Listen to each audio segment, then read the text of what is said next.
to be working in this unusual situation. If you've never seen any of my demonstrations before, my name's Colwin Way. I live in the southwest of England, right down in the tip and on the Devon and Dorset border. So known for fossils, so it's called the Jurassic Coast. And you just have to walk along the seashore there, and there's fossils all over the place. We're pretty much the same as everybody. In lockdown, I'm working from home, and my job from home, my day-to-day job is a wood turning tutor. And I've been doing that and everything wood turning for 37 years now. So straight from school as an apprentice, and I've served 5 years as a production wood turner as an apprentice, and then on my own doing the same sort of thing. I now work for a company called Axminster Tools, and my day job, apart from teaching, at the moment in my own workshop, is doing live demonstrations like this one, the one we're doing at the moment. So my regular Tuesdays and Thursday slots with Axminster Tools are pretty much doing the same sort of thing. I'm going to try not to repeat too much, because some of you may have watched some of those demonstrations. But I've put the banner to one side for today. I'm not talking, I'm not pushing any sales or anything like that. It's all about actual turning. So we're going to have a bit of a play. Like many of us, you get inspired by the people that you see, the places that you go.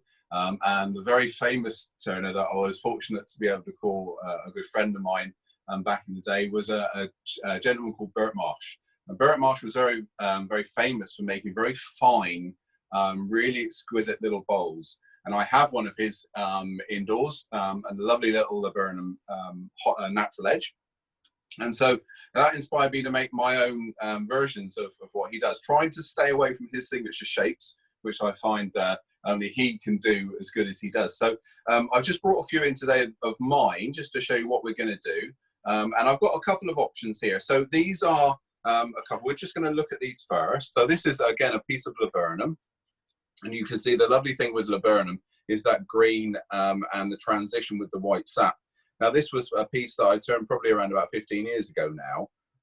But the whole thing with Bert's work was it's very fine, very thin. So that's what I'm trying to get with these pieces. And also the scale of these, they're not massive natural edges. So if you're a beginner, if you're just starting out in wood turning, it's not going to cost you an absolute fortune. And also it's not going to be too intimidating and too dangerous to start with as well. So that's one. That's a little laburnum piece. Around about, I would have said about 1.5 mil, so a 1/16-ish, something like that, thin. This one, if you're viewing in from the States, you'll be familiar with this timber. This is a piece of the giant sequoia, the redwood. And because of this, the summer growth in this is really soft compared to the winter growth. So what I've done with this one is just sandblasted it a little bit, so you've got a really nice texture. But you know from redwood burr, from the sequoia burr, it's got a really spiky profile, so that's quite nice. I quite like that one. That was one of my favorites. And then lastly, one of my favorite timbers, I certainly know it's my wife's favorite timber, piece of yew. Again, you've got that lovely transition there. So this is more your boat shaped piece. You'll be familiar with this as for natural edges sort of thing, but that's a nice piece of yew. So we're going to do one from start to finish. I've got two pieces of timber. I always over prepare purposely, because when I'm preparing for a demonstration or a video like this, I haven't really made up my mind what I'm going to make. So sometimes I'll give people the option, but I've already made my mind up. I've cut two pieces. I've cut another piece of yew. That's semi-dry. Again, it's a nice, pretty piece, that one. But I'm going to have a go at something that's really, that really tells a story. It's a very old piece of timber. It's sort of a sad story, I think, but tinged with a little bit of positivity. This is a piece of bur oak. Now, this is a piece of bur oak. It's around about 50 years dry.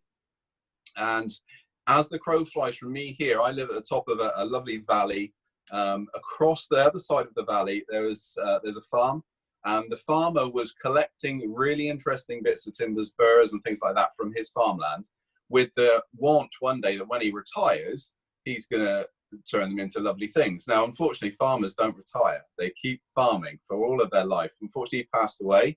His family then had to deal with a barn full of really interesting timbers. So myself, another turner, Jason Breach, we both went over, we had a look at these timbers, and it was a little bit sad. A lot of them had a lot of worm in, but this bur oak, which was probably 80% of the barn, yes, it had worm in, but only in the sap. The sap is rotting away.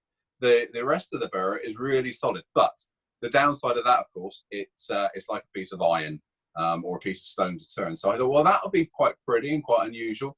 We might, depending on how this looks at the end, go outside and just burn the edge to see, because there's no structure there at the moment. It's quite a soft sap. So we might burn some of that. It's just singe it. We'll see. We may not. We'll have a look. But that'll be quite interesting. So that's what I want to do for you today.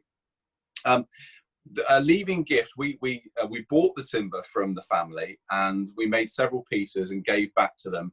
And they were so blown away with that they've got pieces of those timbers that their father was going to finish off. So that's the nice bit of the story. So this is what we're going to do. It's got some real meaning, this piece. So we won't do the U, not this time. Now, if we get to the end of this, and I think we can fill a little bit more time, I've got a couple of smaller projects that we can have a look at. I've got some nice palms, some fan palm that we could potentially turn, or I've got some little jar lids, something a little bit more practical for us to look at. Now, my workshop is a relatively small workshop. If we talk in feet, it's around about 12 feet by 20. This is set up for videos. The other part is literally all workshop. We're building an extension to my left at the moment, so that is a building site. And in my regular Tuesday, Thursday slots, we're seeing the progress of that, how that's going to be going on. So I'm only in a small workshop. I started off in a 4x6 shed. So, you know, this doesn't really matter what space you have available. You can still do what we're doing here. I'm going to do nothing what I would call tricky. So if you're a beginner, go for it. Right, so all I've got, the setup I've got here, we've got a sprung center. So if you know what a step center is, this is the Axminster equivalent, and I'm not selling stuff, I'm just telling people what I'm using. So it's one of those sprung type centers. As opposed to a 4-prong drive, I've gone more for this type of center now. I've got loads of 4 prongs over there, but I'm finding that these are just a little bit more efficient. So that one there. In the tailstock, because we're doing a natural edge, I'm using a ring center. So instead of a single point, we're going to use one of those. Okay, and that just means that we've got a little bit more purchase, a little bit more security. Okay, all right, back to leave it. Just leave it there for the moment. Lovely.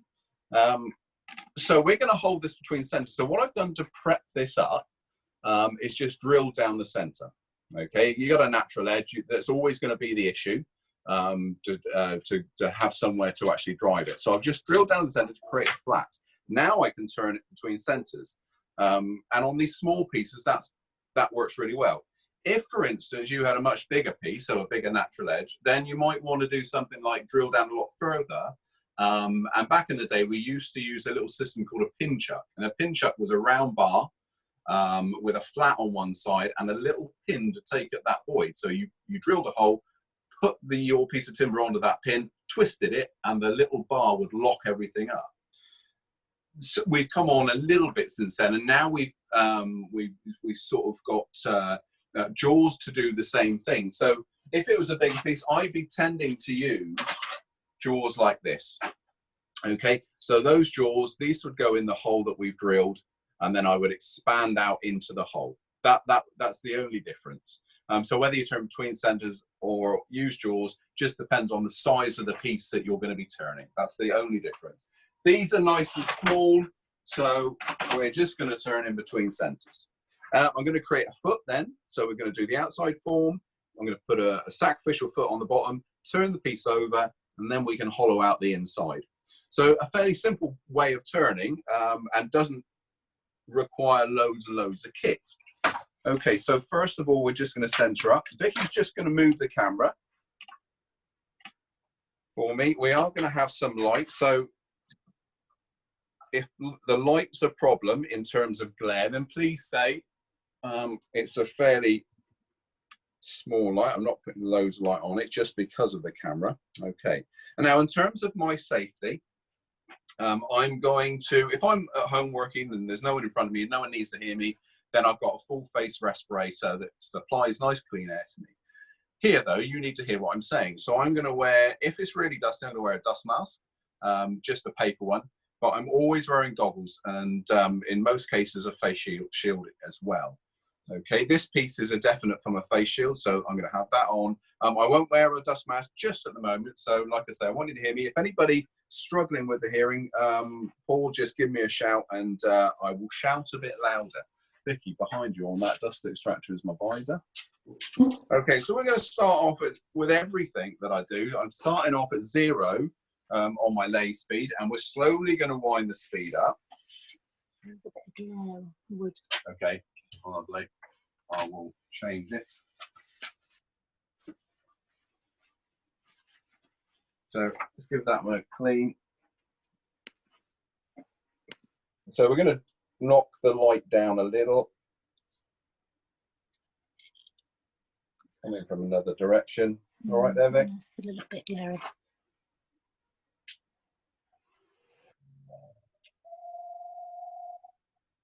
And if we need the dust extractor on, we'll do that. That's better. Okay, so instead of using a roughing gouge here, because of the fixing that we've got, if we go and attack it with a big roughing gouge, we're likely just to strip that fixing. So instead of doing that, we're going to use a bowl gouge, and I'm going to go for, we're going to go for a 3/8 gouge. I want to have a little bit of speed. So there, we're turning there at 1600 reps.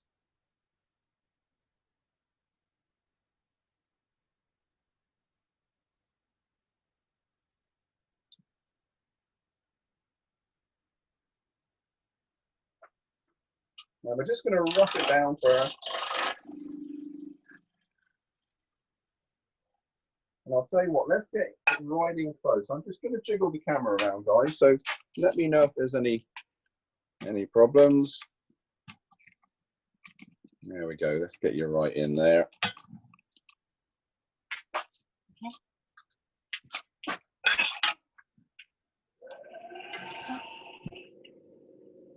Okay, so let's get this basic shape. I'm going to use the diameter here that I'm going to use for my jaws needs to be 55 mil, so that's just over the 2 inches.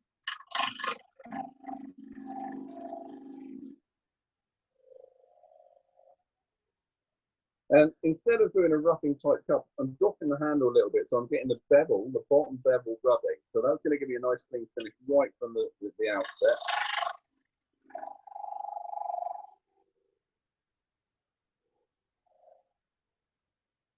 Now let's just have a look and see if we're anywhere near round. So we've got a few flats there, beautiful timber. You know, I was expecting this to be a nice bit of timber, but it is really, really interesting. I don't know, I can't imagine how old the piece is.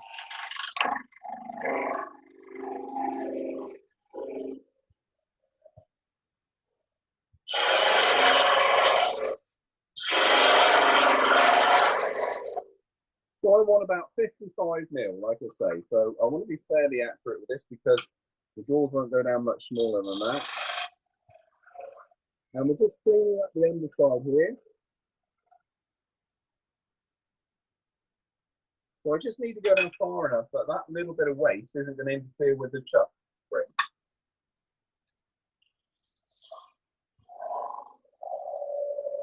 So just a little bit of help there from a 1/8 parting tool. Now 55 mil. So I've already set up my calipers. Okay, so give me an idea. So just a little bit more.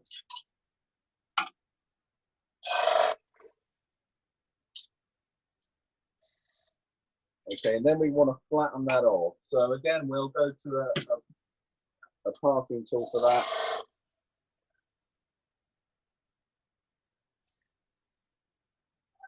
Okay, so that's going to be a sacrificial foot. Now, that won't be there when we finish this piece. So this is just prepping for the chuck foot. So let's start looking at a shape. I'm going to do a similar shape to these. So we're going to go similar shape to the sequoia and the laburnum.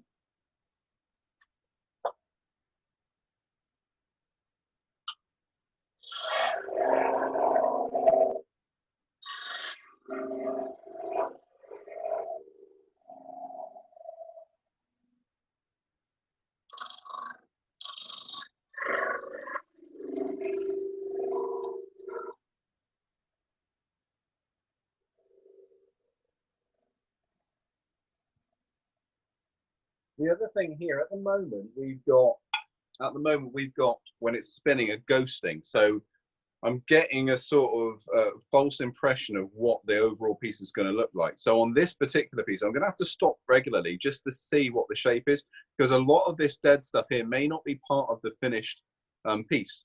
So before we do anything else, I'm going to get a wire brush on that just to take away some of that dead timber. And certainly if there's any stragglers in there in the way of beaver or worm, then that needs to disappear. So let's just a normal wire brush, and we'll see what's going to come on. And this is also going to give a nice textured sort of effect as well. Now, just before I go any further, is there any questions at the moment? Not at the moment, Colwin. You're good to go. Thank you.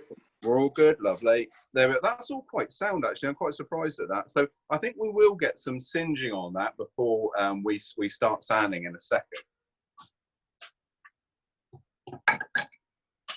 Okay, so let's get a better shape now.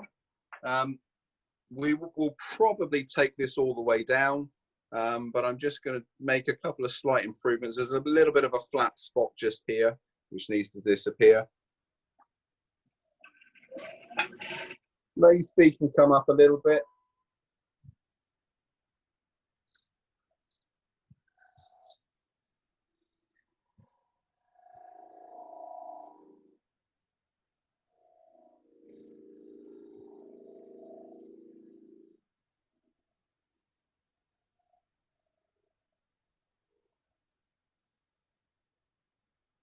There we are. That's a nicer overall shape.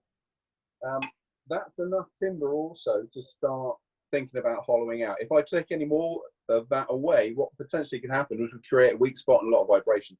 So I'm happy with that.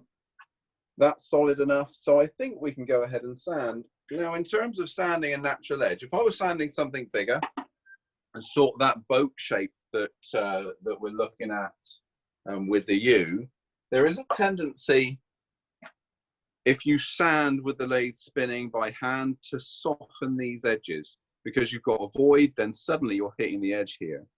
This sort of thing's not so bad. The reason being that there's not so many big voids. It's fairly even. That burr on the top is fairly even. A little bit like the sequoia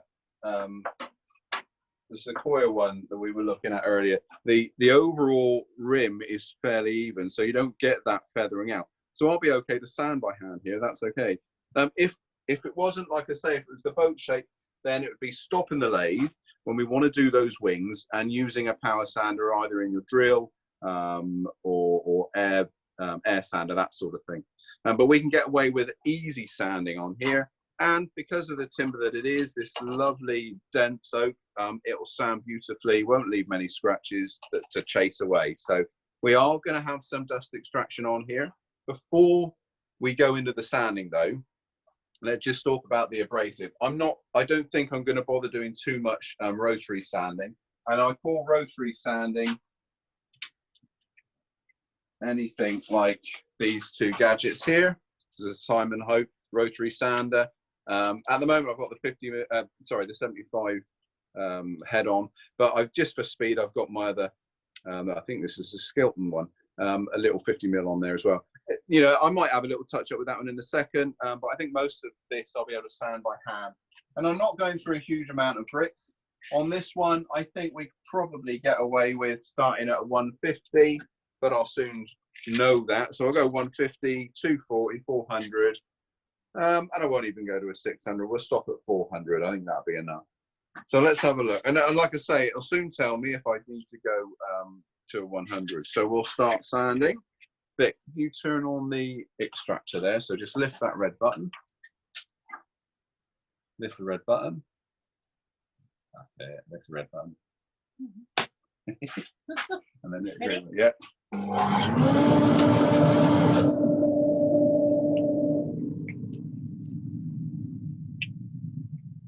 So this is going to be quite quick. So we're not going to worry. Don't worry that. Don't go get a cup of tea or anything. It's not going to be that long. Dust extraction has taken away all the dust.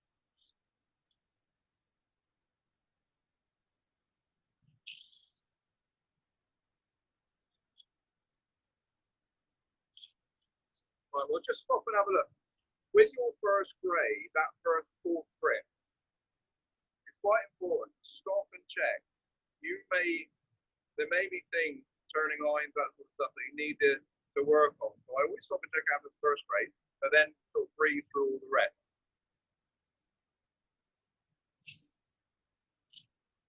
It's actually standing really well.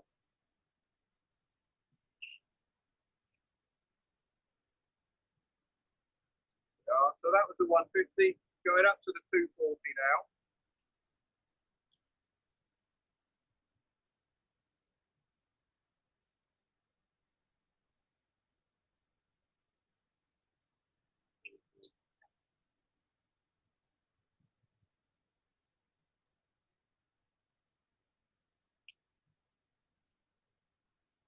I'll repeat everything else once the extractor's off in a second.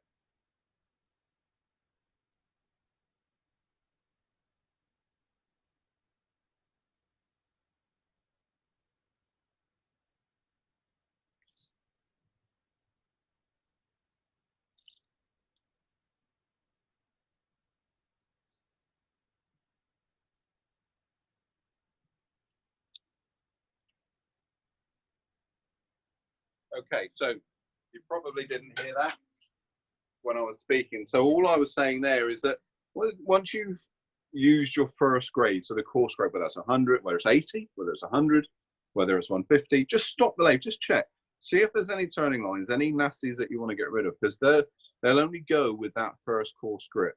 If you try and take them out as you work down through the grades, what you generally find is that you start heating the timber up excessively, and then that's going to lead to splits and things like that. Or you get to your final grade and think, oh, there's something that needs to come out, so you have to go all the way back to your first grade again. So get it done with the first one. What's the name of the wood? This is bur oak. It's about 50 years dry. The tree would have been a good 300 years, I would have thought, 250, 300 years old. The farmer had it in his barn for a good 50 years. So it's old, very old. Okay, good bit of hard oak. So, right, that's it. And if you're into production, you get everything done to that stage first. Now, believe it or not, as a production turner, as an apprentice production turner, we weren't turning traditional things like we were turning staircase spindles and balustrades and all those sorts of things, but that wasn't the main part of our job. The main part of our job was the crafty side of things. So natural edges. I was turning natural edges in the hundreds over a course of several weeks. Wooden fruit, wooden eggs, lace bobbins, huge amount of lace bobbins. There's all sorts of materials, not just timber. We were turning ivory, horn, bone, lots of bone, all different materials, even amber, jade, jet, those sorts of things as well. So it was quite an interesting job, that one, and the fact that we weren't turning the traditional, what I would call turning projects. Okay, let's swap things around on the lathe a little bit. All I want to do now is add a chuck, so we're just going to bring that one out. Bear with me while we just swap things around. Might be worth just panning back a little bit, Vic, because we're going to change the camera angle again now. I'm going to use these jaws. Now, these aren't dovetails. Okay, so what these are, if I get the light on there a little bit more, these are known as what I know as sea jaws, and they have a little lip on the inside. It's about 2 mil in total. So tiny little lip. Now that's going to be used as a tooth. That's going to bite into the sacrificial foot. So I've measured this already. That's where I'm getting my 55 mil from. That's going to sit there, and so we've got a really nice and secure, even though it's small in terms of how wide the foot is, even though it's small, it's really secure. And because this is so hard, this oak, it's going to be a nice, accurate, it's almost like holding a bit of metal in the chuck, a nice, accurate grip as well, not pinching the timber at all. So there, I'm going to move, I think I'm just going to take the tailstock off the lathe, because then I can sweep the handle round nicely. We will change the camera in a moment.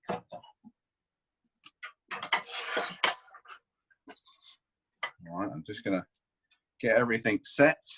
You can, of course, do a depth hole if you want to, drill a little hole in the middle, just to help out if you wish. We're going to leave it at the moment.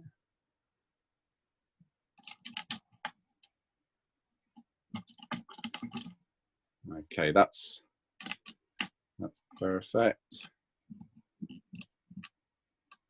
All right, now what we'll do, we're coming a little bit closer. I have to be careful so I can sweep that handle round. There we are.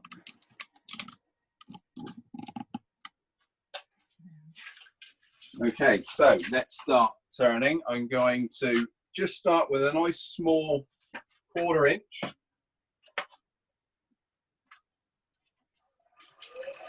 Nice and quick, 1/4 inch bowl gouge. And we'll just start by taking off some of the bolt. I'm going to change where my light's focusing as well.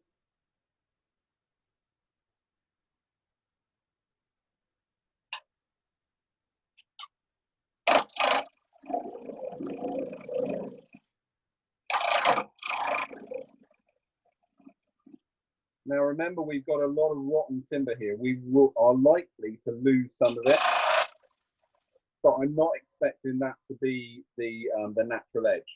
So we're going to wire brush more off in a moment.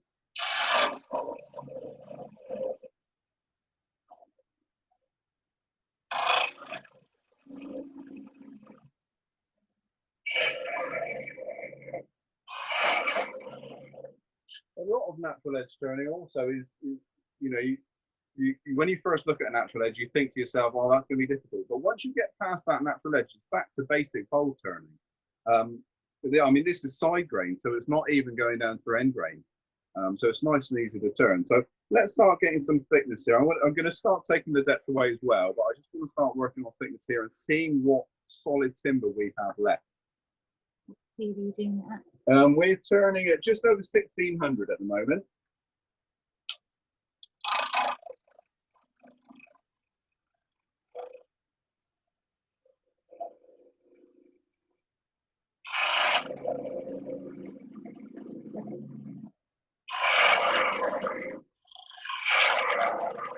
Okay, now what I don't want to do is take too much of that bottom away there, otherwise we're going to start compromising the strength of the piece. So we're going to start working on thickness next.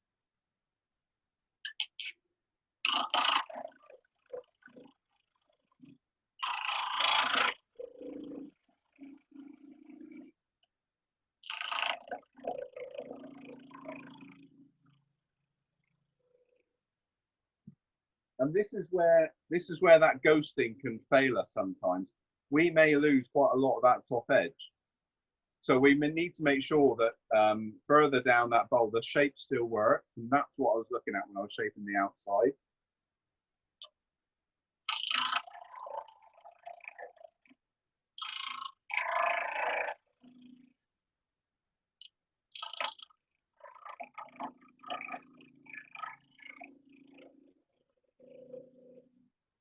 Right, well, have a look. Let's see where we are at the moment. See what material we have left. So there's our thickness. Now that, if we manage to keep this, this is going to look quite nice. It's quite a rugged shape there. So we'll keep our fingers crossed. There's a lot of worm has been in this piece. We're going to lose some of this, I think, but mind you, it's quite strong. But we'll see how we go. That's our thickness. Happy with that thickness.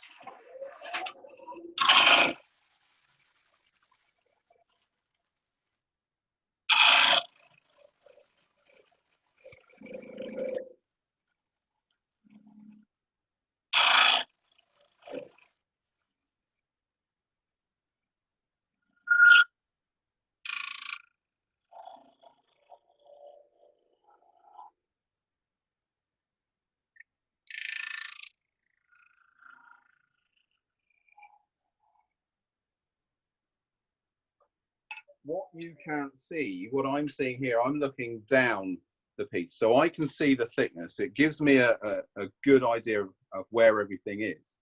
We're getting a nice little rugged edge here. There's a little bit coming off there, but if we can retain some of this, this should be a nice looking piece. I won't do too much to it at the end in terms of, you know, singeing here. We'll keep that.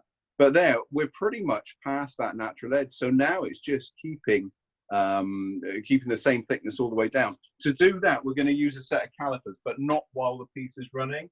So just a regular piece of outside external calipers, and we'll set the calipers up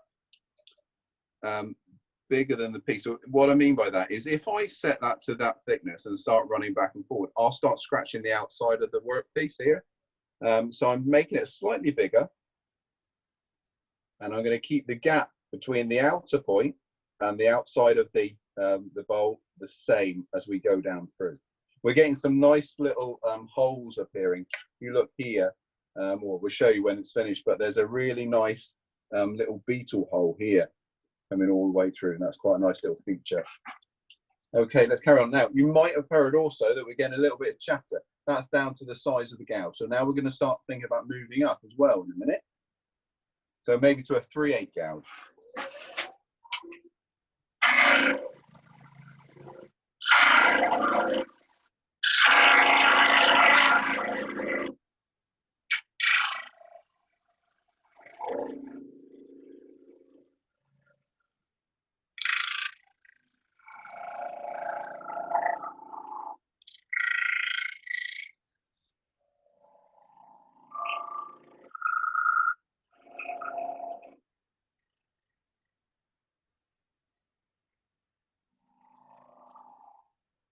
Okay, so we check the thickness.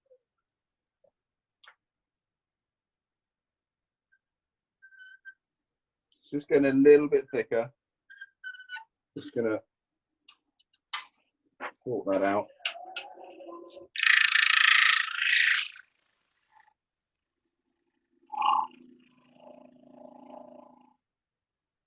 Why don't you start with a 3/8 gouge? It just gives me a little bit better control, the quarter. Yeah, that's nice. That's even now. Okay, so now we're going to move on up. So up to a bigger gouge. Let's go for the 3/8. I'm still going to take a small cut though.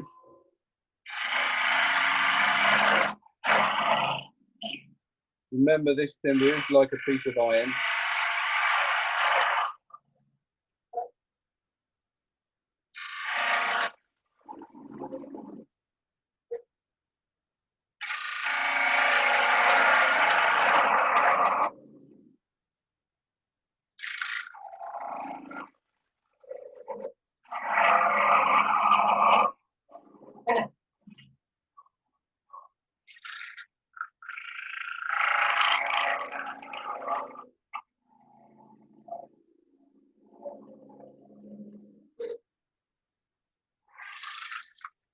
Now what I'm doing here, as I draw back, I'm keeping the bevel rubbing. Blind angles. Ground angle on this one's 55 degrees. As I pull back, I'm keeping the bevel rubbing, so I know always that that bevel's in contact. It just helps me slide that cut and not get a grab initially when I start the push forward. So slide back, forward and back.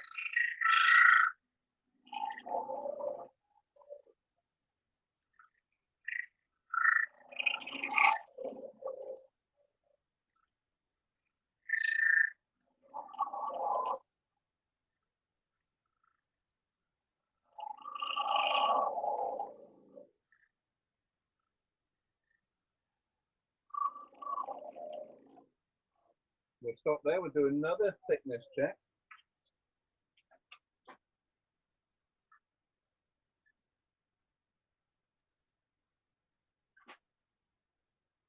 Yeah, we're fairly consistent. My parents always used to know when I was doing natural edges at work, because I'd always come back with bloodied knuckles through sanding the inside. It was just part of the job. All right, we're gonna, let me just adjust Well, light again, and we're going to come. Is that in the way of the camera?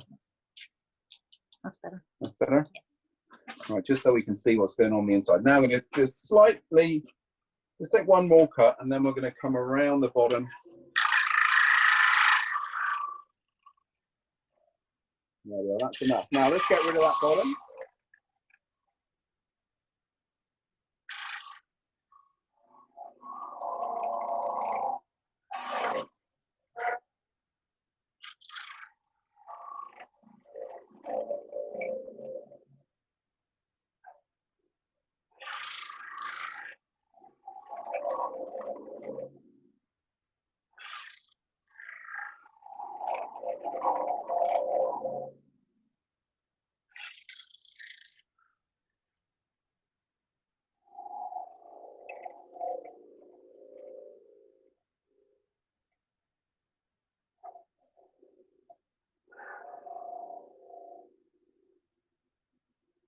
Stop and just double check. I'll do another gauge check as well.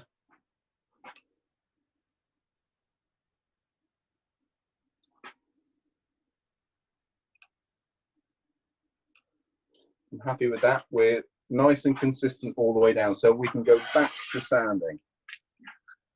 So I just mentioned to you about my parents knowing when I was doing natural edges. This, you know, there's no joking with this. You really have to be careful. I'm of the opinion that I won't wear a glove to protect my knuckles because I feel that I could be in more harm if that glove grabbed. That's my opinion. I've never liked it. So my fingers are going to be in there with a very thin slither of abrasive. So what I mean by that is, instead of having a big wodge of abrasive like that, we're just going to tear it. We're going to tear a strip. Okay. And then that will be what I'm sanding with. A nice thin strip. Okay. Now I'm going to go for it again. We'll have the extractor on. I am going to start a little bit coarser this time though. I'm going to start with a 100 grit. I'm going to be ever so careful. I want to retain as much of this as possible. So nice and careful. If we could put the extractor on, please, Vix. So I'll be going silent just for a little bit.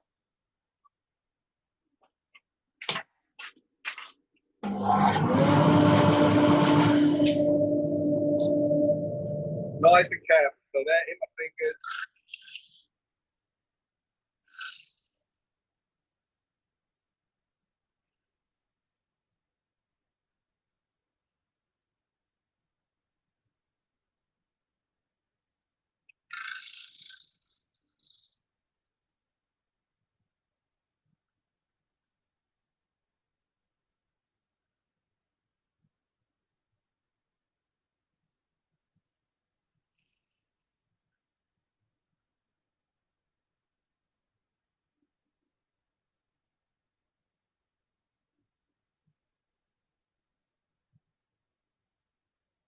Not a time for distraction.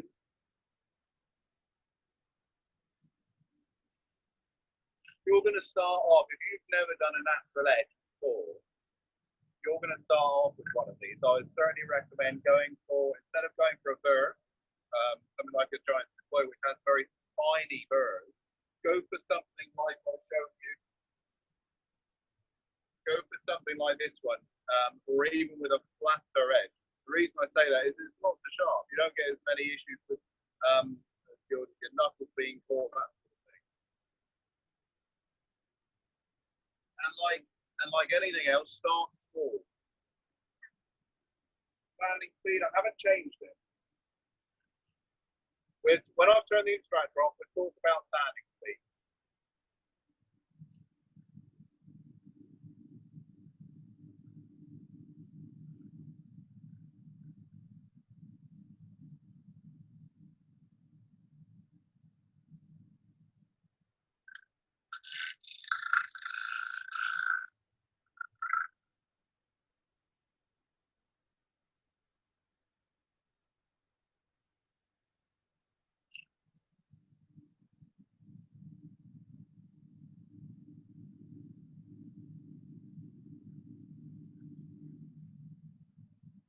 have a quick look and see how things are going. And this is the point to do a little bit of hand sanding if we need to. I think we're okay. I think we can start moving.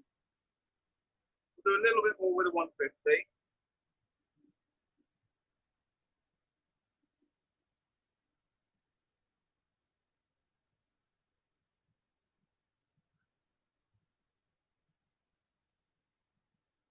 Lovely. No, now on to 240.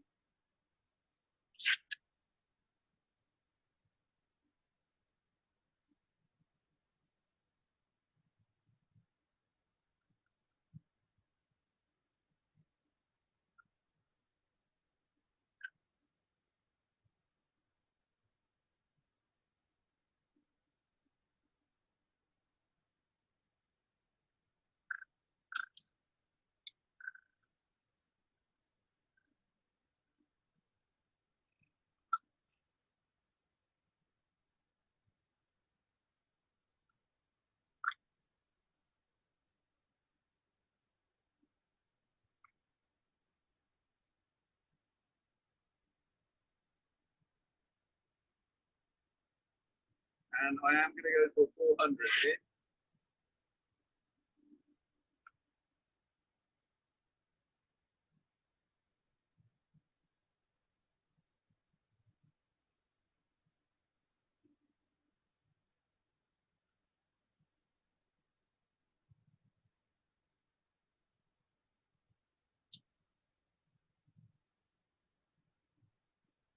Lovely. Okay.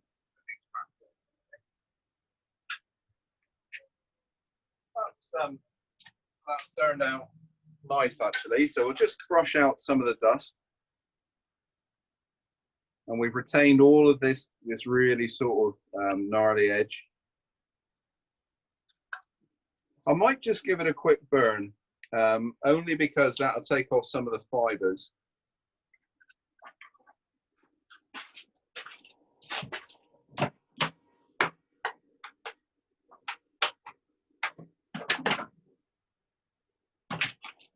Doing that blowtorch at the moment. Let's get some of that light off for you a second. There we go. So right, our options are now. If that was a bigger piece, we'd go to a proper burner. Okay. I'd catch that piece on fire fairly quickly with one of those. So we're going to go to a little cake burner, nice and small, just literally touch the edge. Now, you know, we're in a workshop. I would normally take this outside, but I'm going to use a small burner, nice and controlled, away from the shavings, and just very gently singe that edge.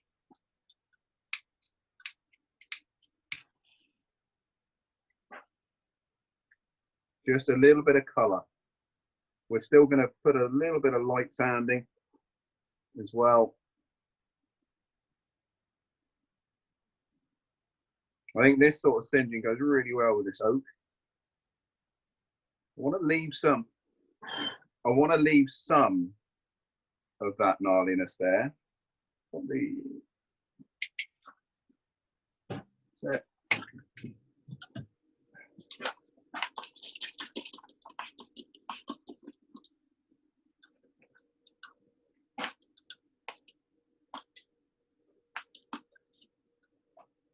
Stand clear. So we'll just dry that off.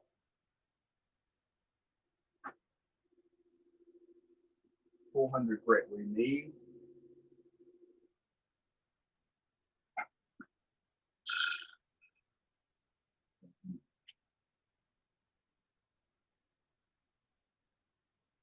So a little bit of 400, so a nice fine ablation.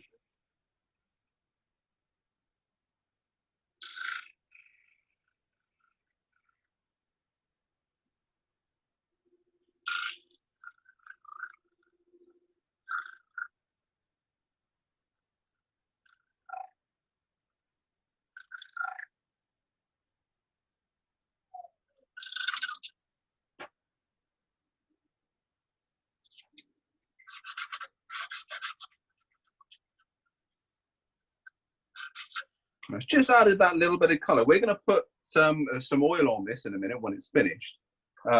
but just to make that edge pop a little bit.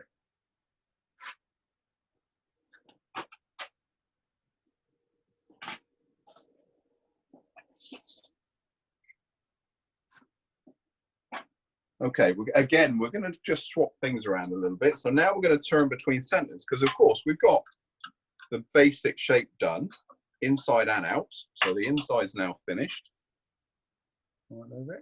Yeah, inside's now finished, and we've got some really interesting features on there. We've got our little friendly wormhole here.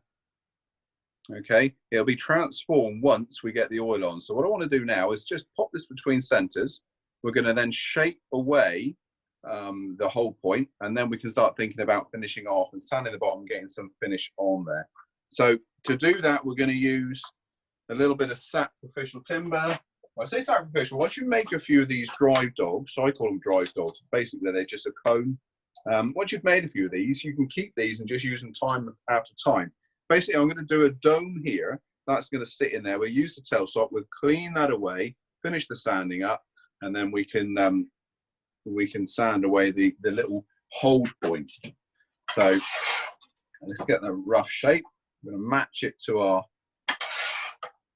little vessel. Lay speed to 0. Using the same jaws that we've just used. Back to 1600. Now there was a question earlier about the sanding speed as well. Again, that's all partly from my training, really. We were production turners. We had one speed and it was fast most cases. So we sanded at the same speed. The difference between production turning and everyday turning is huge. Most of us in our everyday turning lives aren't turning to a speed piecework, basically. So you can afford to turn the lathe speed down. If you can't, then other things you have to think about. Overheating the timber, stressing the timber, splitting the timber, especially when you're turning lovely pieces of timber like the minute you get any heat involved with you, it will split or craze on the end grain. So then we have to turn the lathe speed down. Other issues might be dust, the amount of dust you're making.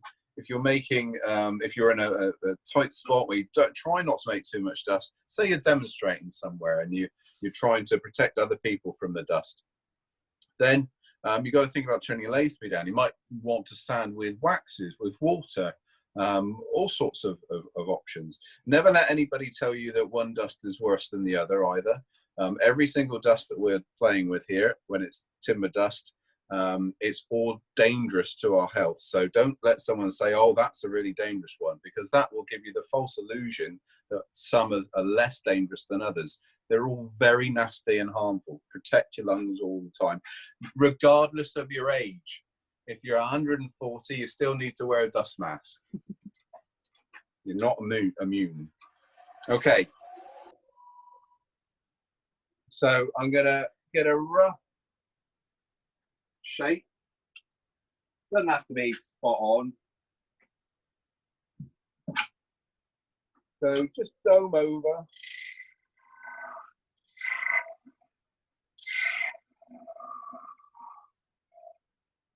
Quite a glare on that. Quite a glare on that.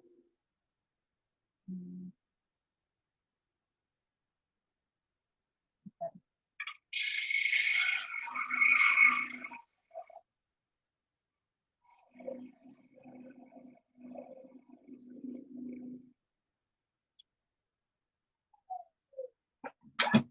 I reckon that's probably as close as it needs to be. Yeah. So now we can get the tailstock back on.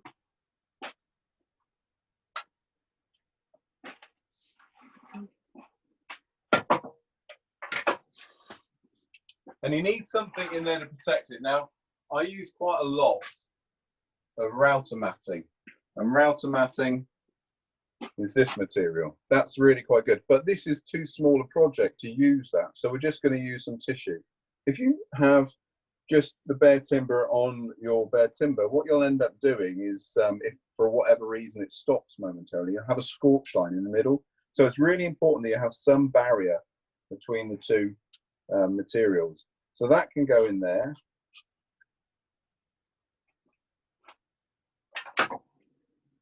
Let's give ourselves a little bit of length with the tailstocks, just to give myself some room. So I'm just winding the tailstock back a bit. Then we can turn him up. Then we're going to add some pressure. Now it's really easy to put too much pressure on here. So I'm sticking with the ring center. That's going to spread out the pressure. And also all I'm doing is now, once I put a little bit of pressure on there, I'm just trying to twist that on the dog there, the drive dog. I can't. So that means I've got enough pressure. That's going to do the job for me.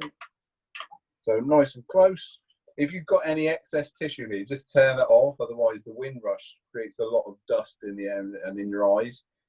So just make sure there's not too much flapping around. And then just nice and slowly up the speed.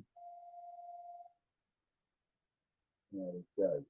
So I'm going to have, we're going to finish this piece about there. Just putting a mark on my rest. Let's go nice and easy to control small bowl gouge. I don't want to generate too much pressure on the workpiece, otherwise we're going to start spinning it on the drive dog. So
now, one of the early mistakes I made when I was making these for a living is making the base too small. And if you've got a very uneven piece of fur, uneven natural edge, then it'll never stand up. So just make sure if you've got a nice, an even piece, not a problem. You go as small as you want to, or even make a donut stand, something like that.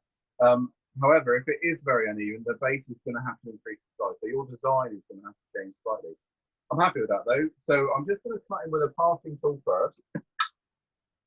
And we're going to finish it off the lathe in a minute.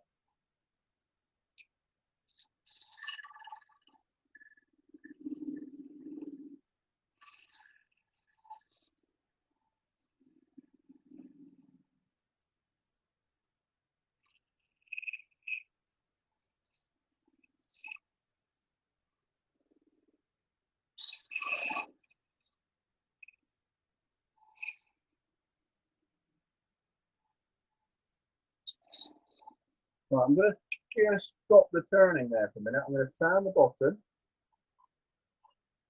Then we can finish the base. So, Dick, could you do the extract for a minute?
I can hear someone talking. Is that a question?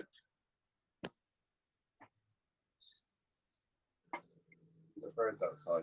Sounds like birds. You look at the questions, Colwyn? If there are any. Yeah, plenty. Oh. Okay, first one is the push or pull cut. If you would just give your view on that, please. Is there any context on that? Which part of the process, or? Yeah, basically, which you prefer and the applications for using both. Yeah, so I tend to use a pull cut, more of a roughing cut. Push cut generally is your finishing cut, and you need to push the gouge in order to create the bevel rubbing. And so generally that comes from, or that will be a finishing cut. So a lot of my bowl work, I would say 80% of the outside would be done with a pull cut, and then I'll revert to a push cut to do the finishing cut. Of course, on the inside, I'll change that. It'll be on its head. So most of the cuts on the inside of the bowl I'll do as a push cut, rather than coming from the inside of the bowl out, which can sometimes be dangerous, and it'll grab, push down toward the center. So that's my preferences. Pull 80% of the outside of the bowl away before you use your push cut to finish, and then on the inside, push cut from down toward the bottom of the bowl.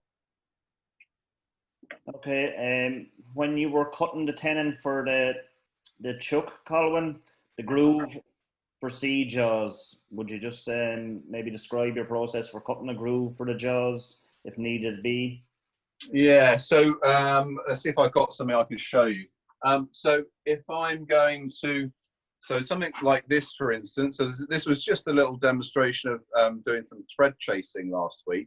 And so what I wanted to do was hold two pieces just to make a male and a female thread. So we use this little recess here, or this step, for the sea jaws. So first of all, you need to understand the size of your jaws that you're using. The most efficient or the biggest grit is going to be optimum size, and all that means is when it's at its perfect circle, perfect round.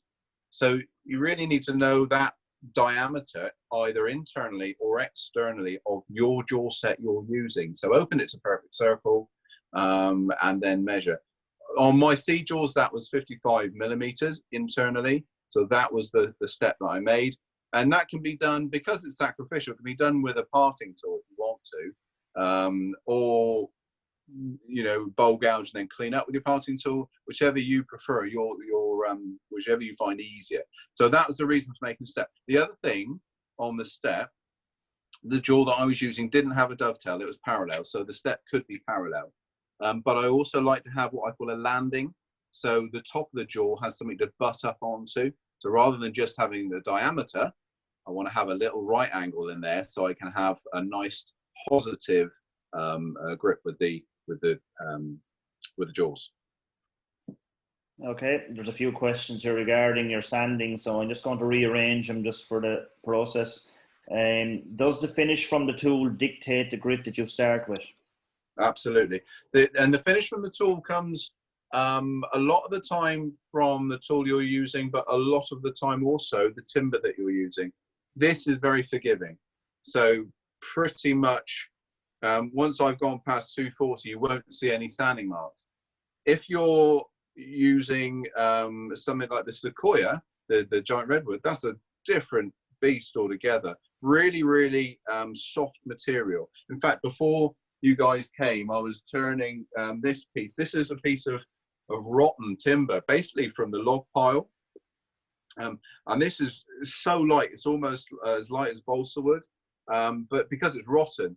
And that's really, really difficult to get a good finish on. So what I'm having to do there is do a razor cut. So drop in the handle of the bowl gouge, almost to create a skew type cut to give me the best possible finish.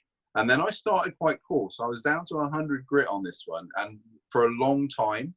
Then sanding sealer, let it dry completely, and then give it another good coarse sand before I went through the grades again. The sanding sealer hardens the timber up, so you know it stops any of that sort of change in shape and eroding the softer areas, for instance. So sanding sealer is quite good for that. What's that? So this one, this is a piece of, I think this is a bit of box alder, sorry, but it was rotten, so it was really, really soft stuff. Okay, Colwyn, would you just describe your sanding speeds and processes, please? Yeah, sure. So again, down to the timber being really forgiving, I was able just to go pretty much straight in with hand sanding. If we're doing a bigger piece, like I say, we can go to hand sanding, but then I'll mix in some rotary sanding. So either hand rotary sanding or power sanding. And the reason I like to mix them up between hand sanding and rotary is because they're sanding in different directions. So if you're sanding just purely by hand, with let's say 100 then 150, if you finished your workpiece and you see scratches, it's generally come from those two grits. So if you can get rid of them halfway through the process, you know that that's not going to be an issue later. So I'd go 150 and then 100 then 150, and then maybe a 180 with a rotary sander to crisscross the grain. Then go to 240 by hand, 240 by rotary, 400, 400, and so on. And you'll find that the finish you get is far superior rather than just using one process. In terms of speeds as well, it's like I was saying earlier, you know, I tend not to slow the lathe speed down, but if I'm teaching, I'll tell people to slow the lathe speed down. When time isn't an issue, get the lathe speed down, stop the heat, control the dust. Okay, Colwyn. The inertia sander, would you consider using that on the inside of the bowl?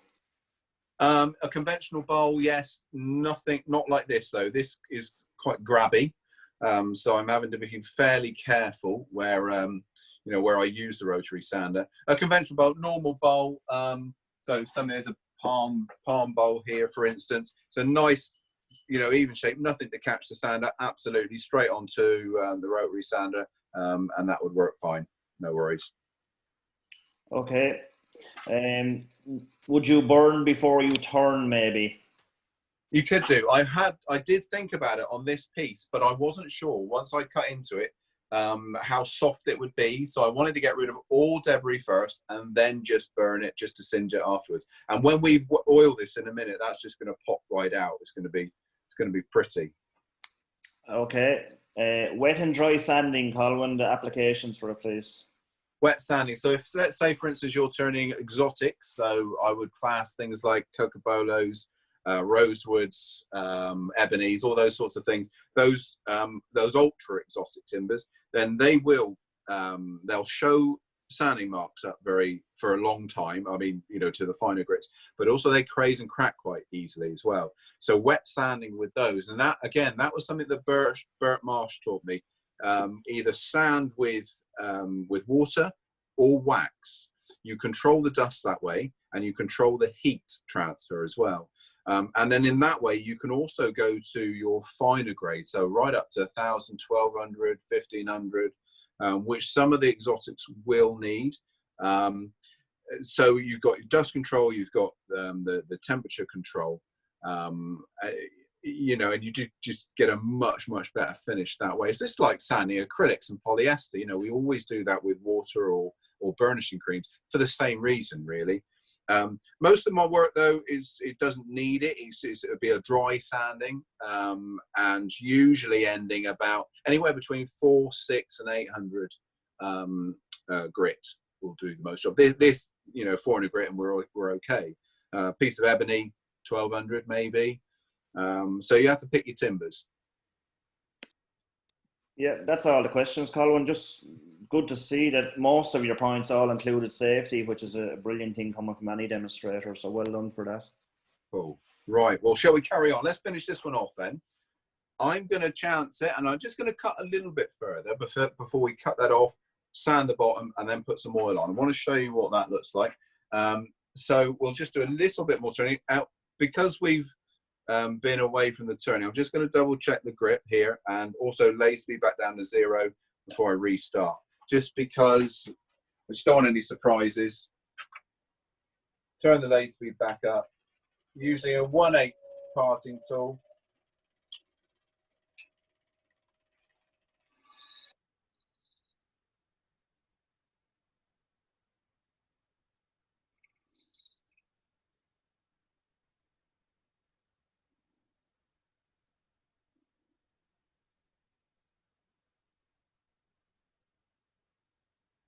That's as far as I dare at the moment.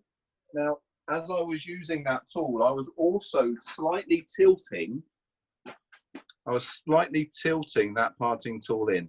So as well as cutting with the front of the tool, I was cutting with this upper edge here.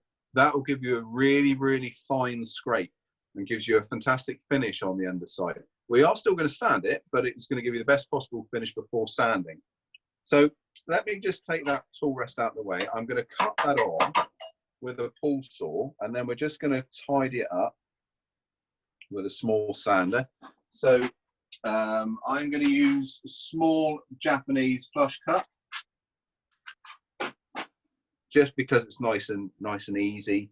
It's nice and small. I want to leave a small amount of material to clean up as possible. Being flush cut, if I did accidentally touch the bottom of the little vessel, then I don't damage it. There we go, we're through. A little bit of waste.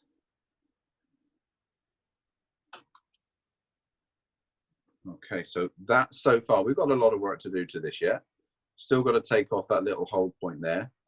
You can use, if you've got a rotary tool, a little piercing tool, that sort of thing, you can do most of it with that one. We're going to go straight to a little sander though, and just denib that. Well, why do you not oil before you cut off? So with the oiling, I didn't want any transition lines between that bit that I had to clean up, the sacrificial base, and what I'm doing now with the sanding, because oil really affects the sanding. So what I like to do with oil is give it a couple of coats. So I'll put this one on, I'll leave it 24 hours, then I'm going to start buffing. Buffing really enhances that oil. And also the oil will raise the grain slightly, so I do need to give it 2 coats. You can treat oil like you do French polish. If you've ever done any French polishing, the more layers of French polish you put on, the higher the shine. Oil works in exactly the same way. On a project like this though, of course, you could lacquer it. I mean, you could spray lacquer. I tend to use quite a lot of lacquers, either chestnut, Hampshire sheen, all of those sorts of things, or even car lacquers. They'll give a really, really nice finish. I don't like, on this sort of textury surface, I don't like a gloss lacquer though.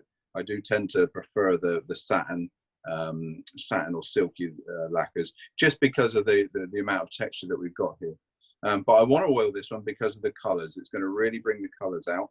So to do that, I'm going to add the head of a rotary sander. We're going to change jaws, change chuck in this case.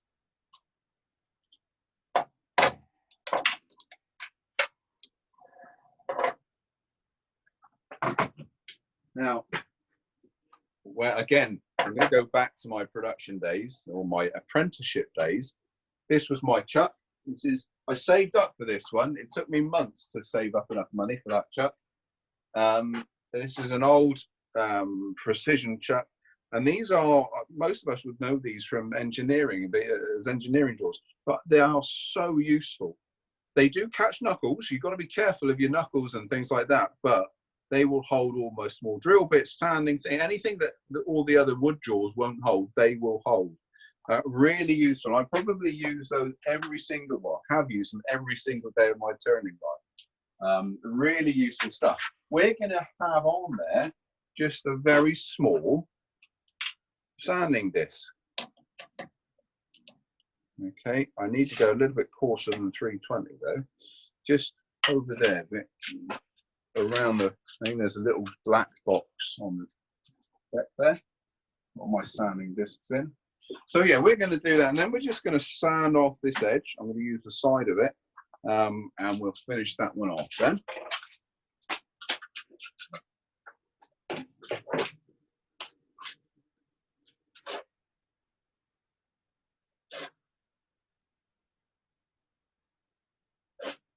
So I've got, what have we got here? We've got a 100, 150, 180, and then a little 320. So just nice dinky little sander.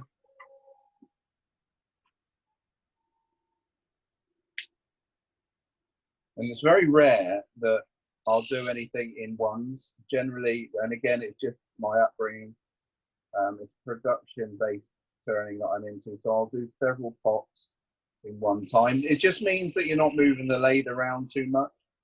But that's just me. I mean, if you're a hobby turner, then you're doing one piece at a time. You have no need to do loads of pieces.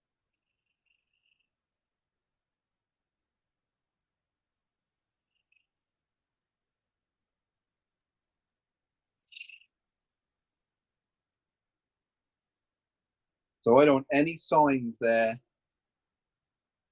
of a hold, of a grip. This is probably the earliest way of taking feet from bowls. I do a lot of demonstrations in bowl turning, and you saw me use the little drive dog to reverse natural edges, but on a conventional bowl I'll be using a lot of what we refer to as a push plate. It's push plates like that, so they just fit onto your conventional chuck, and then you push your bowl against it to take off your sacrificial foot. The reason I do that, you know, not everybody is going to be able to afford big sets of jaws, vacuum chucks, all those sorts of things. So as a, you know, for beginners that are out there or limited budget, there are other ways. We didn't always have all these expensive gadgets and gizmos. We had to improvise and adapt. And it's almost like a challenge, really, you know, what you can make with limited kit.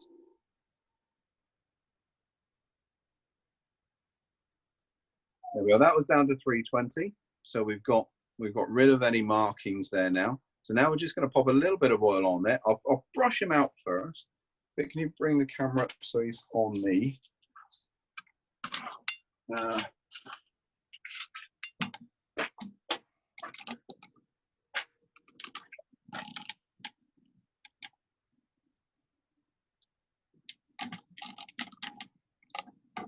So it's important just to brush out any of that dust first, both inside and outside.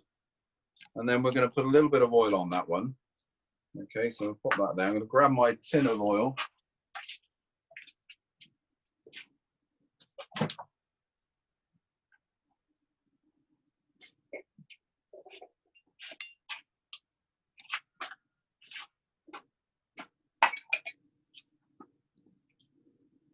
So the tin of keep in a little glass jar, just cut off the brush.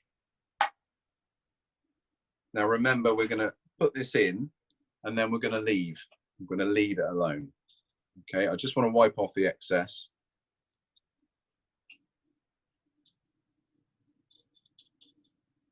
Get some colour on that, on the edge. And already you can see the colours that are coming through on that beautiful oak. Like I say, there's some real history to this stuff. This has had a life, this oak tree. What oil is it you're using? So this just happens to be food safe oil because I finished a demo on Thursday using it. And so my normal choice would be probably something like finishing oil, fine Danish oil, that sort of thing. But I have this in the jar and it works perfectly. This particular one is the chestnut food safe. So what I'm doing here is just wiping off the excess, letting it soak in, giving it a little bit of life back, a little bit of love. And then once I've wiped off the excess, we can leave that. Tomorrow I can put the buffing wheels on it, we'll burnish it a little bit. Denib, what I call denib. Denib is literally just those risen fibres that have come up. You just need to take them off. So that glossiness that's there at the moment, that won't be there when this oil dries. Take the excess out the middle. And we were lucky with this one. We managed to retain a lot of that really gnarly edge. Do you sometimes use tin oil? I don't use tung oil that much because it has no dryer in it. It's quite a thick oil, that one. You'll find tung oil in a lot of finishing oils. It does have a nice luster, but I do like to use oils that have a drying agent in. This one doesn't. Me saying that, this one doesn't. Food safe oils don't. They tend to be mineral oils, so completely colorless, odorless, no drying agent in, because generally the drying agent is the poisonous bit, you know, or the non-healthy bit. You'll find a lot of what we refer to as toy safe oils will have a drying agent in. Basically, once dry, a toy safe oil is safe to put in the mouth, safe for kids to, you know, so you can put it on stuff that kids are going to play with, so hence toy safe. But mineral oil is generally completely safe from liquid. Wouldn't want to drink it, of course. But there we are. There's a nice little trinket natural edge. I don't know whether you can make out that lovely, really gnarly, wormy and edge. It's a completely different look to a natural edge when it's rotten like that. But I've kept on as much of that as possible. Okay. Now, one thing I didn't show you, when I was using water earlier, the water and the oak dust that mixed hit my lathe.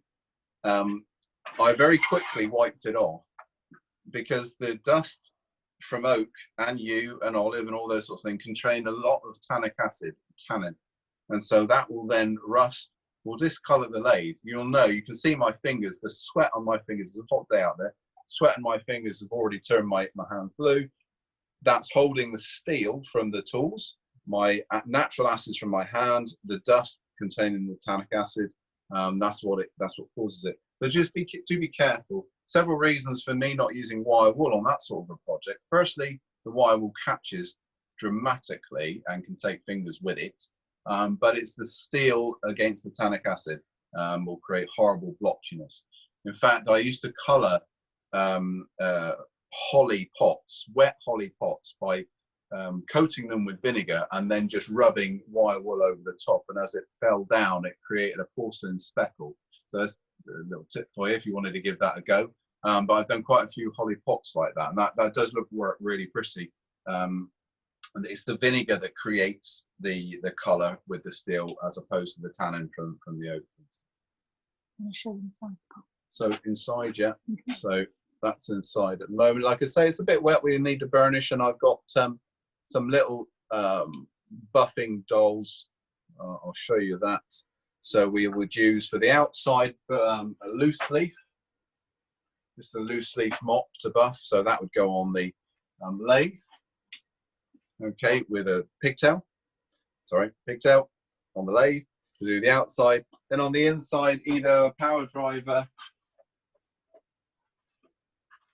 and a series of little mops, like dome mops, again for the inside. They work really, really well. And again, you can use, if you want a high shine, then go for polishing compounds like Tripoli or Buff or that sort of stuff, and then add things like carnauba wax as well if you want an even higher shine. So you've got many options when it comes to buffing on the lathe. Okay, any questions? Shall we move on? Shall we do another project? If you have time, Colwin, no, you're good to go on questions. You're more or less covering some of the questions that come in anyway in your demo, so all good, thank you. Perfect. Let's just do a quick one then. So just something really practical. I've done, if you've watched any of my Tuesday or Thursday demos, you would have seen this already, but a really, really practical project, especially for now when we've done the garden, we've done all the decorating. We're looking for those little things just to enhance the house. I've done we put kitchen cabinets in. I'm building a tiki bar outside. I've done some tiki faces, extending the workshop. But in between that, we're just doing a couple of little projects for people to show them, where are we? Just to enhance the kitchen a little bit. So I've made some oak shelves. And on those oak shelves, we've got lots of jars for the spices. This particular one, Indian green mango powder. And so all your old jam jars, your pickle jars, that sort of thing. Just a series of wooden tops. So we have a look at that one. There's the original jar lid. So it's just a covering for your jar lid. And it transforms your jars really from being a mishmash of old jam jars to giving them some sort of continuity, so you can use all your offcuts of timber. So we're going to make a lid for that one. We've got a couple of different timbers here. I'm going to use hawthorn. I think this is hornbeam. So I had some yew there. We're going to have a go at some hornbeam because I know hornbeam turns so nicely.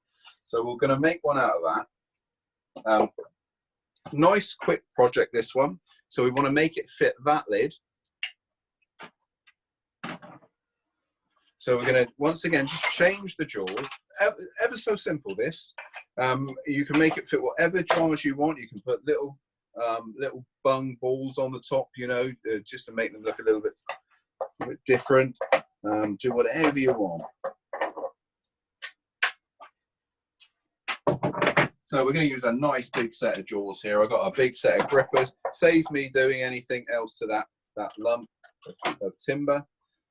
Okay, so we'll show you all this in a moment. So that's, you can see, sized right for this piece. Okay, so I just need to sink that in. So at the moment, Vic, can you pan down to the jaws? So at the moment, I'm using a really, really big set of what we call gripper jaws. They've got a big tooth on the inside. But then once we've done that, I'm going to expand out into that recess as well. I haven't figured out what jaws I'm going to use for that. I've got a good mind. I think it's going to be the C's. But if you didn't have a set of jaws big enough to do this, just use your glue gun. Wait there. The glue gun I'm going to use in a minute is this one. You use your glue gun, make a little glue chuck. So, and sacrifice a bit of timber, glue that on to the right size that you can hold then in your chuck. Then you can turn from there. I use a lot of glue chucks, just using this hot melt glue. Really, really nice to use and quick as well. So that's going to go in there. So you can see there's no way that anything's going to come out of there. Those jaws are massive. So lay speed to 0 again. Let's measure our jar lid. So what size do I need to make as a recess? So we are on 85 mil there. So I'm going to set some dividers. So 85 mil.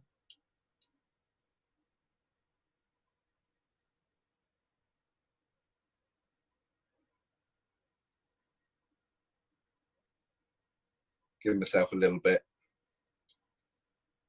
That should do us.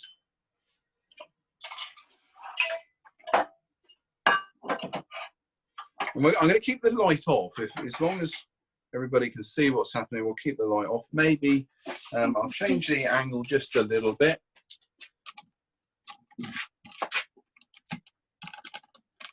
There we are. Shout if there's any issues. That's good, Colwin. Thank you. Good, excellent. So, basic turning this is going to be. Just going to start by skimming that surface.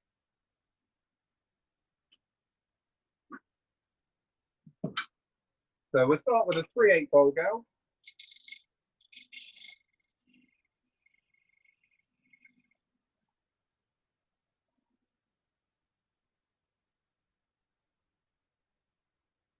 Check to make sure that the whole surface is clear. Yeah. Then we can use our dividers to mark.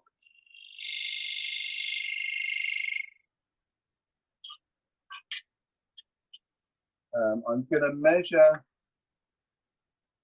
the depth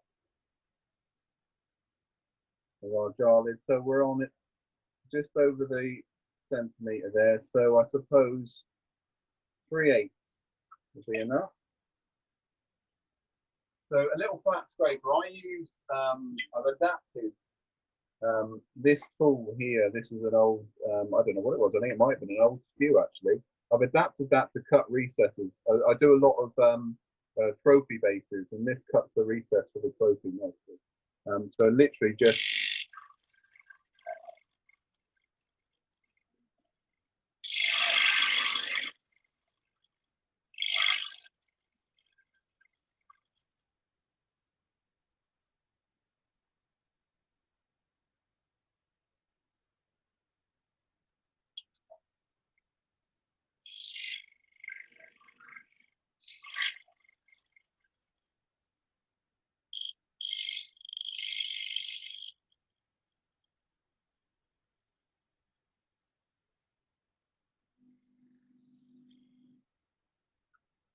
Then we can take out that inner core.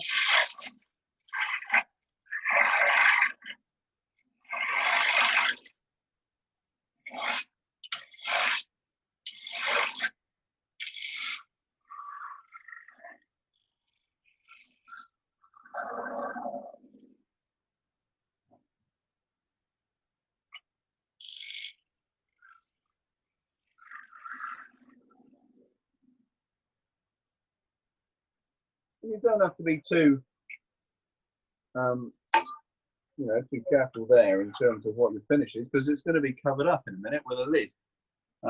So let's just check for depth and diameter. Look at that, that fits in nicely. Let's go a little bit deeper because I want to allow some amount of depth for the glue as well. So just a wee bit, probably about another mil, just over, maybe a 16th.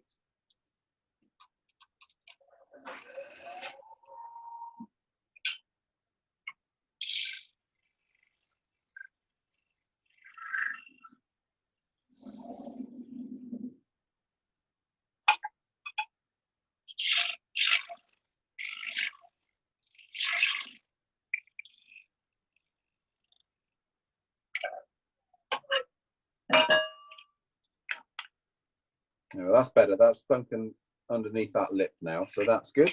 Right, just a very brief bit of sanding, just a quick go Vic with the extractor. Not doing much.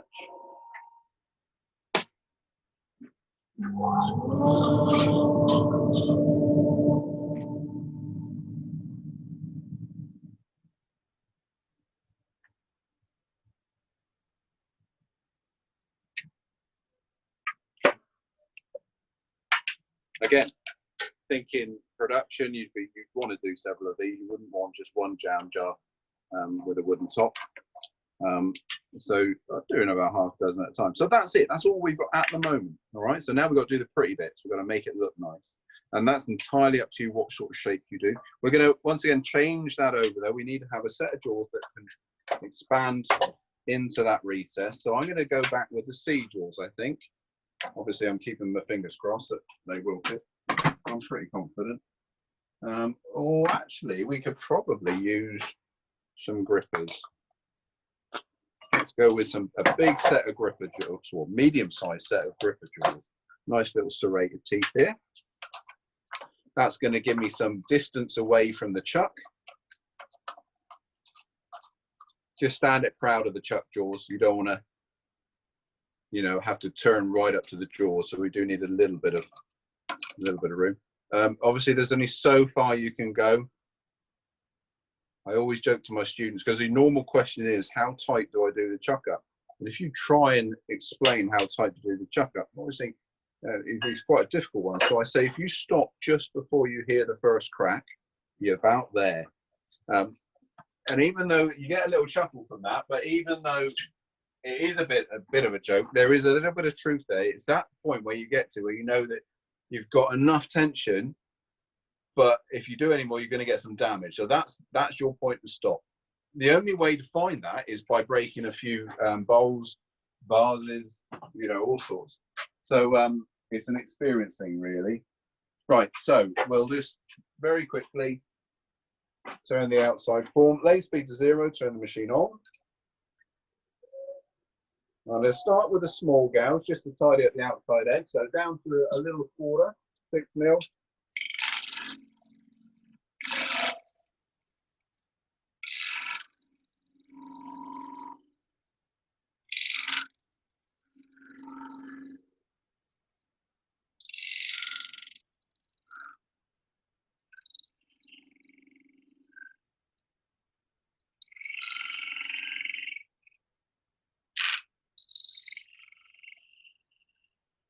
Just checking, I want to be obviously down to round, so dropping the handle down on the gouge now and just turning it in a little bit. That's going to give me a shear cut, almost like a skew, and you get the finest little shavings come off. So you've got to think what we're doing here. This is end grain, and so it won't let you take a big cut, otherwise you get a lot of tear out. I'll tell you what, we'll round this one over a little bit. So to round over, we're going to full cut rather than have it too angular.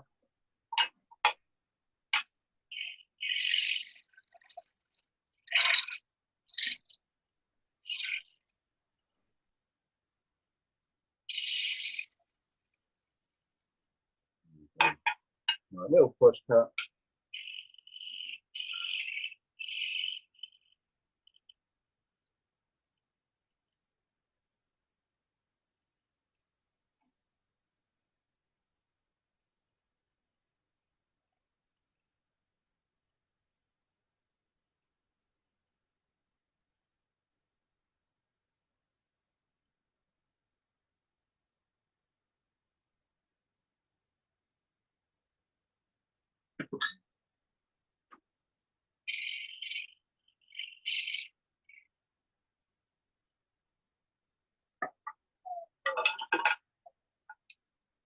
A really pretty timber this. So I'm going to sand that a little bit, and then we're going to add some a little bit of decoration in there. So Vic, if you can pop the extractor on a minute. Let's just say, okay, let's just say that's done. We're sanded before the batteries all run out. A little bit of decoration. I've got a series of thread chasing tools, and I've just put handles on those, and they make fantastic little grooving tools. So just a couple of little grooves.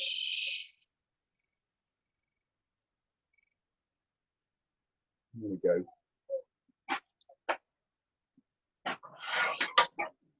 Put your favorite finish on. I would suggest you use a food safe oil.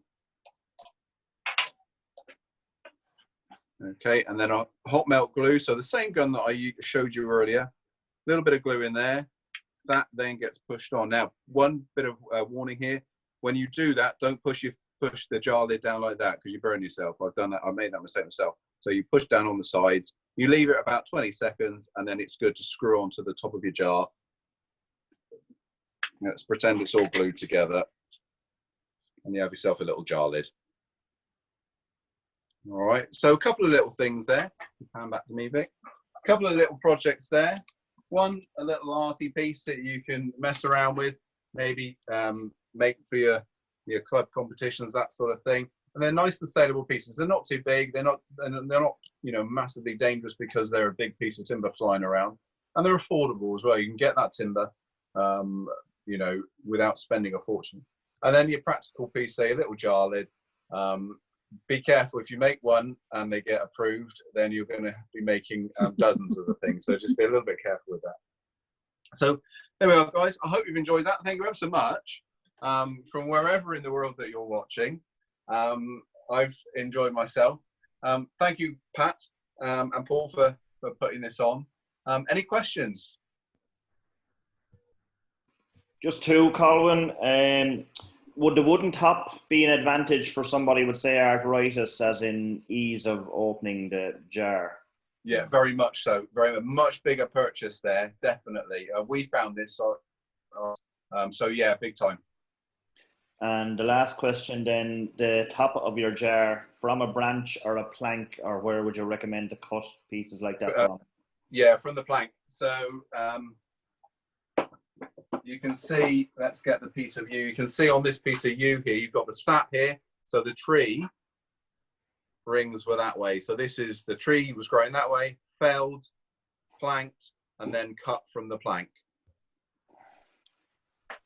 That's it, Colwyn. Just nothing left to say, only lots of praise and thank you to you, and obviously Vicky for doing a great job with the camera. So thank you very much.